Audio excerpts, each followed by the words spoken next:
So, unity in diversity. India's diversity has always been recognized as a source of its strength. अब क्या है ये जो topic हम पढ़ रहे हैं, यूनिटी इन डाइवर्सिटी यानी अनेकता में एकता। अगर इसको हम बिल्कुल शॉर्ट टर्म में बोले तो अनेकता में एकता, विविधताओं में एकता।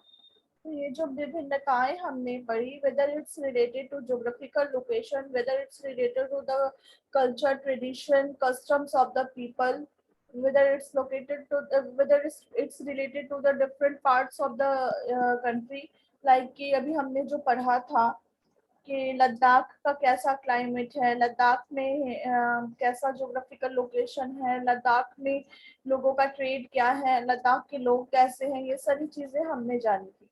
फिर हमने देखा था केरला को, सेम चीजें हमने केरला में भी देखी। तो इनका नेचर तो डाइवर्सिफाइड हुआ ना। अगर हम कहेंगे कि केरला और लद्दाख इन दोनों का नेचर एक है तो नो, ये अलग अलग ये जगह इंडिया में तो है, ये जो है ये इंडियन सब कॉन्टिनेंट का हिस्सा तो है, लेकिन इनका जो ज्योग्राफिकल लोकेशन है, इनका जो क्लाइमेट है, इनकी जो क्रॉप है, इनकी यहाँ जो एग्रीकल्चर होती है, वो सारे अलग अलग चीजें हैं। ठीक है, वो अलग अलग हैं। तो इंडिया का जो डाइवर्सिटी है, India diversity has always been recognised as a source of its strength.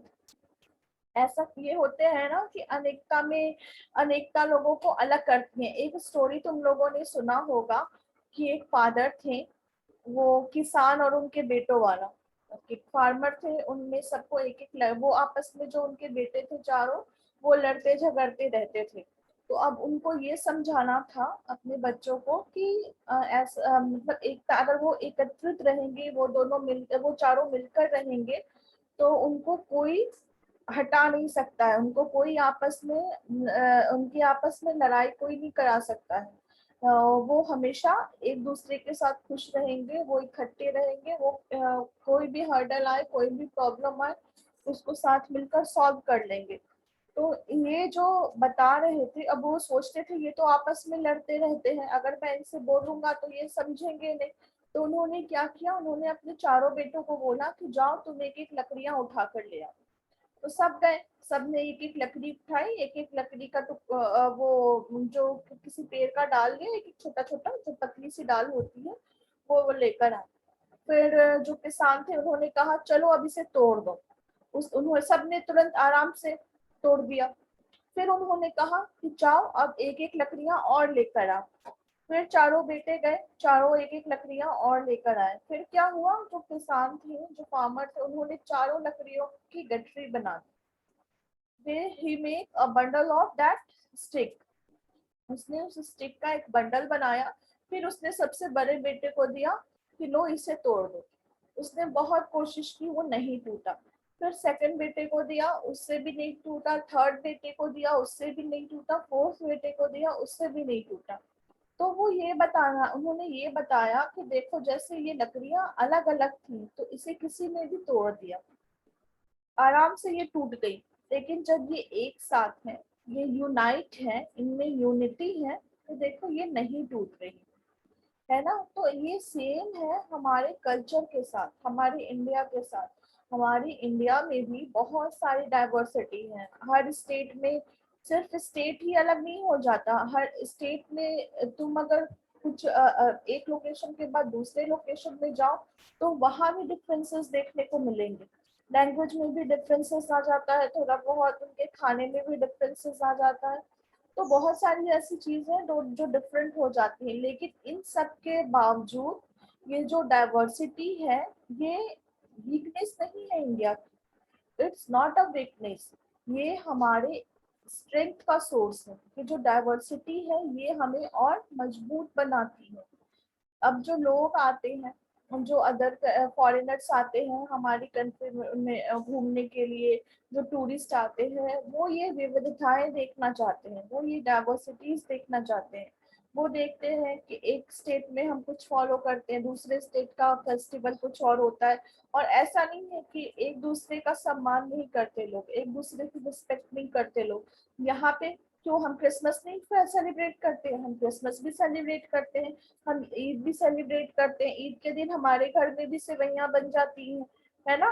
तो ये सारी चीजें ऐसी हैं कि हम इंडियंस जो हैं, हम एक दूसरे के कल्चर को अपनाते हैं। एक जो भी अदर स्टेट के रिलीजन्स हैं, हम उनका भी रिस्पेक्ट करते हैं। तो ये हमारी स्ट्रेंथ है। When the British ruled India, जब ब्रिटिश ने रूल किया था इंडिया में, जब पता है ना कि इंडिया कब इंडिपेंडेंट हुआ था? इंडिया को इंडिपेंडेंस कब मिला 1947। था? 15 अगस्त 1947। तो उससे पहले ब्रिटिश जो है वो रूल करते थे इंडिया में। तो ब्रिटिश अब जब ब्रिटिश आए तो उन्होंने क्या देखा? Women and man from different culture. तो जब ब्रिटिश इंडिया आए थे, उन्होंने देखा कि जो औरतें हैं, जो आदमी है, वो अलग अलग कल्चर से बिलोंग करते हैं, ठीक है। अलग अलग उनका रिलीजन है, अलग अलग उनका धर्म है, बट वो क्या करते हैं? वो सभी एक साथ आए। चाहे वो हिंदू हो, चाहे वो मुस्लिम हो, चाहे वो सिख हो, चाहे वो ईसाई हो। अब जैसे हम फ्रीडम फाइटर्स की बात करते हैं, तो भगत सिंह, राजगुरु, सुखदेव, बंकिम चंद्र पाल, बाल गंगाधर तिलक, उसके बाद मौलाना अबुल कलाम, ठीक है। उसके बाद बहुत सारे ऐसे हैं, ठीक है, जो कि अलग अलग। अब इसमें कौन कौन था? इसमें सिख भी थे, इसमें ईसाई भी थे, इसमें बंगाली भी थे, इसमें different different parts of India के स्टेट से लोग आए, और उन लोगों ने मिलके ब्रिटिश रूल को अपोज किया। सबने मिलके कहा कि भाई तुम लोग अंग्रेजों भारत छोड़ो, ब्रिटिशर्स गो बैक, अब तुम लोग जाओ। और सब एक साथ लड़ पड़े। सबने एक साथ क्रांति का शुरू किया। India's freedom movement had thousands of people of different backgrounds in it.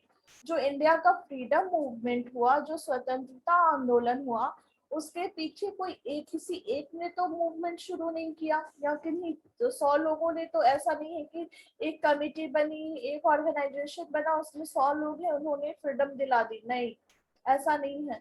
अगर हम आज फ्री हैं, if we are moving freely and independent, तो इसके पीछे बहुत ही लोगों का हाथ, जो थाउजेंड्स ऑफ पीपल, हजारों लोगों का हाथ है हमें स्वतंत्रता दिलाने में। और ऐसा भी नहीं है कि सभी एक रिलीजन के थे, मीन्स कि ऐसा नहीं है कि वो हिंदू थे, ऐसा नहीं है कि वो हजारों लोग मुस्लिम थे, वो हजारों लोग सिख थे, नहीं, ऐसा नहीं है। ये अलग अलग बैकग्राउंड्स के थे। इसमें कुछ कुछ इसमें हिंदू थे, कुछ मुस्लिम थे, कुछ बंगाली थे, कुछ सिख थे, और फिर अलग अलग स्टेट से भी बिलोंग करते थे। ऐसा नहीं कि बस यूपी के लोग चल पड़े, बस पंजाब के लोग चल पड़े, नहीं, ऑल ओवर इंडिया, पूरे इंडिया से लोगों ने बॉयकॉट करना शुरू किया, उन्हें हटाने की कोशिश शुरू कर दी। फ्री होना चाहा, इंडिपेंडेंट होना चाहा, तो वो डिफरेंट पार्ट्स ऑफ इंडिया सभी एक साथ आए, सबने अपने अपने स्तर पे, अपने अपने लेवल पे काम किया। और बहुत ही लोगों का ये इफेक्ट है, बहुत ही लोगों का ये एफर्ट है कि आज हम इंडिपेंडेंट हैं। We get the independence. They work together to decide joint actions, they went to jail together, and they found different ways to oppose the British. वो उन्होंने साथ में क्या काम किया? उन्होंने साथ में सारे एक्शन लिया, और सभी एक साथ मिले, चाहे वो कोई भी हो, कोई भी। जब हम अभी हिस्ट्री पढ़ेंगे आगे, जब अभी तो तुम लोगों को एंशिएंट हिस्ट्री पढ़ना है, लेकिन जब हम फ्रीडम क्लास 8 और एट में भी नहीं, क्लास 9 से शुरू होगा हमारा, तो उसमें हम पढ़ेंगे।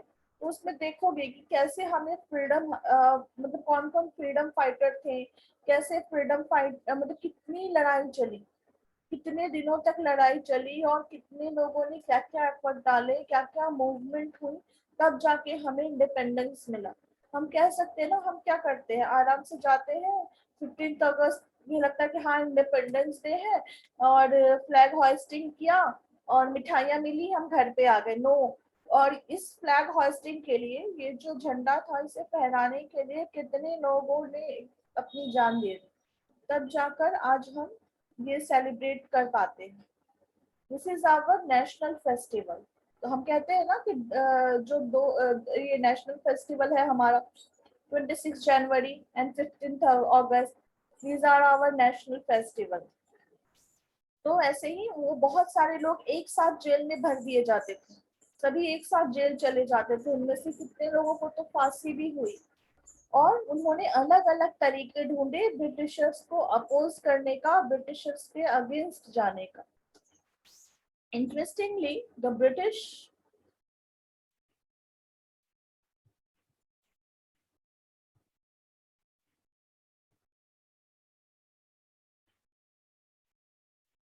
The British thought that they could divide Indians because they were so different and then continue to rule them.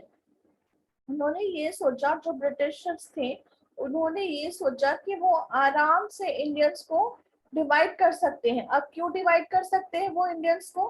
क्योंकि जो इंडियंस हैं वो अलग अलग कल्चर से बिलोंग करते हैं, इसलिए उनको उन्होंने ये सोचा कि वो तो बहुत अलग अलग कल्चर से बिलोंग करते हैं, अलग अलग कम्युनिटी से बिलोंग करते हैं, तो वो आराम से ब्रिटिशर्स जो है वो आराम से रूल कर सकते हैं। They can rule over the Indians easily. But the people showed how they could be different and yet to be united in their battle against the British. But लोगों ने ये दिखाया, जो लोग थे, जो इंडिया के लोग थे, उन लोगों ने सब एक साथ यूनाइट हुए, दे यूनाइटेड टुगेदर, वो एक साथ आए और उन्होंने ये दिखाया कि नहीं, हम अलग अलग कल्चर से होते हुए भी, although we have different religion, we have different culture, we are from different geographical location, but yes we are united. हम यूनाइटेड हैं एंड वी हैव यूनिटी। और उन लोगों ने ब्रिटिशर्स हैं उनके खिलाफ आंदोलन शुरू किया। ये एक पोयम है।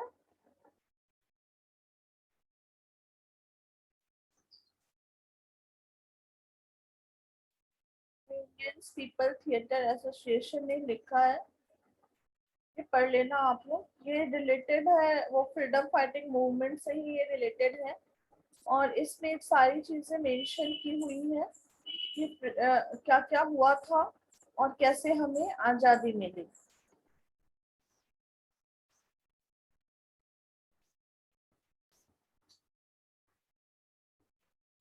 Songs and symbols that emerged during the freedom struggle serve as a constant reminder of our country's rich tradition of respect for diversity.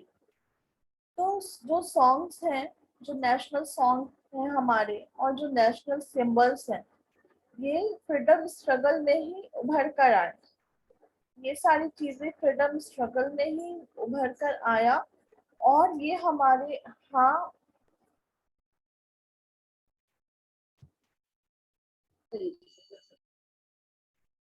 the songs and symbols that emerged during the freedom struggle serve as a constant reminder of our country's rich tradition of respect for diversity. तो ये जो songs और symbol उभर कर आए freedom struggle में, जो freedom यानी जो फ्रीडम, हमारे जो स्वतंत्रता को लेकर जो संग्राम हुआ, जो संघर्ष हुआ, ये जो हमारे नेशनल सिंबल हैं, वेदर इट इज अशोक चक्र, और अशोक चक्र तो हमारा नेशनल एम्बलम है। और जो सॉन्ग है हमारा, अब जैसे अगर national song, national anthem, national anthem हमारा जन गण मन, नेशनल सॉन्ग वंदे मातरम है। अगर हम वंदे मातरम को देखते हैं तो उसमें देखोगे कि उसमें अलग अलग कल्चर्स को बताया गया है, अलग अलग चीजों को, जो डाइवर्सिफाई नेचर है हमारा, जो प्रकृति है हमारी, उसमें उनके उसके बारे में बताया गया है सारी चीजें। तो जो ये सारी चीजें उभर कर आई, उसने हमारे डाइवर्सिटी को बताया कि हाँ, इंडिया में डाइवर्सिटी होते हुए भी यूनिटी है। Do you know the story of the Indian flag? It was used as a symbol of protest against the British by people everywhere. ये जो हमारा इंडियन फ्लैग है, जिसे आज हम तिरंगा कहते हैं, जो 3 रंगों से बना है, ये पहले जो ये इंडिपेंडेंस से पहले इसे यूज करते थे लोग ब्रिटिश आर्मी को, ब्रिटिशर्स को प्रोटेस्ट करने के लिए, उनके खिलाफ धरना देने के लिए। उनके ये प्रोटेस्ट मीन्स होता है कि we are against you, We are not in your support. This means protest. In his book, The Discovery of India, Jawaharlal Nehru says that Indian unity is not something imposed from the outside, but rather it was something deeper and within its fold. The widest tolerance of belief and custom was practiced and every variety acknowledged and even encouraged. अब उनका जो book है जवाहरलाल नेहरू का, जो कि हमारे first prime minister थे mister Jawaharlal Nehru, उनकी बुक है डिस्कवरी ऑफ इंडिया। ये बुक उन्होंने लिखी है, उनकी ये बुक है द डिस्कवरी ऑफ इंडिया। उसमें उन्होंने कहा है कि इंडियन यूनिटी यानी हमारी एकता, इंडिया की जो एकता है ये किसी ने हम पे इम्पोज नहीं किया है। इम्पोज का मतलब होता है जबरदस्ती थोपना, उस पे लादना, ठीक है। किसी ने हम पे इम्पोज नहीं किया है, जबरदस्ती हम पे थोपा नहीं है, ये कहीं बाहर से नहीं आया है, बट ये बहुत ही डीपर है और इसकी इतनी परतें हैं जिसको हम मतलब ऐसा नहीं है कि हम टॉलरेट कर रहे हैं। और ये जो है ये हमारी जो कल्चर है, जो हमारी वेरिएशंस है, जो हमारी डाइवर्सिटी है, ये हमारे बिलीफ से जुड़ी हुई है, यानी हमारे विश्वास से जुड़ी है, हमारे रिवाज से जुड़ी है। और ये हम आज से नहीं, ये हम काफी दिनों से ये हम फॉलो करते आ रहे हैं। ऐसा नहीं है कि कोई आया किसी बाहरी ने आकर हम पे ये सारी जो डाइवर्सिटी है, जो हमारे अलग अलग कल्चर है, ये आके किसी ने थोपा है हम पे। No, we are using it from ancient time और ये हम खुशी खुशी अपनाते हैं और हम खुशी खुशी इस डाइवर्सिफाई को एक्सेप्ट करते हैं और इस डाइवर्सिफिकेशन के बाद भी हम एक हैं। It was Nehru who coined the phrase unity in diversity to describe the country. ये नेहरू जी ही थे जिन्होंने इस फ्रेज को बोला। ये फ्रेज है यूनिटी इन डाइवर्सिटी, मीन्स अनेकता में एकता। और उन्होंने इस टर्म को यूज किया हमारी कंट्री को डिस्क्राइब करने में, क्योंकि हमारी कंट्री हमारी कंट्री में अगर हम देखेंगे तो देयर ये सबसे अच्छा एग्जाम्पल है कि अनेकताओं में एकता है। There is unity in diversity. India's national anthem, composed by Rabindranath Tagore, is another expression of the unity of India. In what way does the national anthem describe this unity? ये मैंने अभी बताया कि जो हमारा नेशनल एंथम है और national song है, नेशनल सॉन्ग में तो हम नेचर से रिलेटेड देखते हैं। नेशनल एंथम क्या है अभी मैं नहीं गाऊंगी क्योंकि खड़े होना पड़ेगा हमें। तो यहाँ अगर हम देखते हैं टर्म्स ऑफ जो सबसे फर्स्ट पेज में यहाँ डिस्क्राइब है, ठीक है। ये सारे जो टर्म्स हैं देखो, इसमें सारी चीजें डिस्क्राइब की हुई है, ठीक है। ये मैं ट्रांसलेशन पढ़ती हूँ। दो art the ruler of the minds of all people, dispenser of India's destiny, ठीक है। जो बहुत सारे रूलर्स आए, बहुत सारी जगह मतलब बहुत लोगों ने रूल किया है हमारे कंट्री में, जो कि अभी अब हम पढ़ना शुरू करेंगे हिस्ट्री में। अभी हम एंशिएंट हिस्ट्री पढ़ रहे हैं ना, फिर हम देखेंगे कि कौन कौन से रूलर्स आए, कैसे हमारे इंडिया पे रूल किया सबने, ठीक है। कहाँ कहाँ फैला हुआ है सब कुछ, जो हमारा एरिया है, जो इंडिया का एरिया है, वो कहाँ कहाँ फैला हुआ है। देखो इसमें स्टेट उस समय जो जो स्टेट्स थे और जो फेमस स्टेट थे उन्होंने मेंशन किया है। पंजाब, सिंध, गुजरात, मराठा, द्राविड़, उत्कल मीन्स होता है उड़ीसा, एंड बंगा मीन्स बंगाल। तो ये यहाँ तक हमारा सब जो स्टेट कंट्री है, ये सभी हमारा जो एरिया है ये इतनी दूर तक फैला हुआ है, ठीक है। अब यहाँ पे ये देखो यमुना गंगा, ठीक है। वो यमुना गंगा जो है ये हमारी रिवर है और इंडियन ओशन, इंडियन सी जो है ये भी हमारे इंडिया का हिस्सा है, ठीक है। और हमारी डेस्टिनी जो है वो हमारी डेस्टिनी विक्ट्री है। वी शुड बी इंडिपेंडेंट, हमें इंडिपेंडेंट रहना है और हमारी इंडिपेंडेंस को, हमारी स्वतंत्रता को हमें इंडिपेंडेंट होने से कोई नहीं रोक सकता। ये हमारा नेशनल एंथम जो है ये इन सारी चीजों को डिस्क्राइब करता है. Okay, this chapter now ends.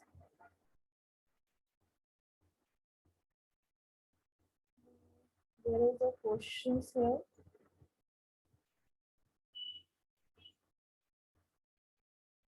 Yes, this chapter now ends. From tomorrow, we will start geography, latitudes and longitude.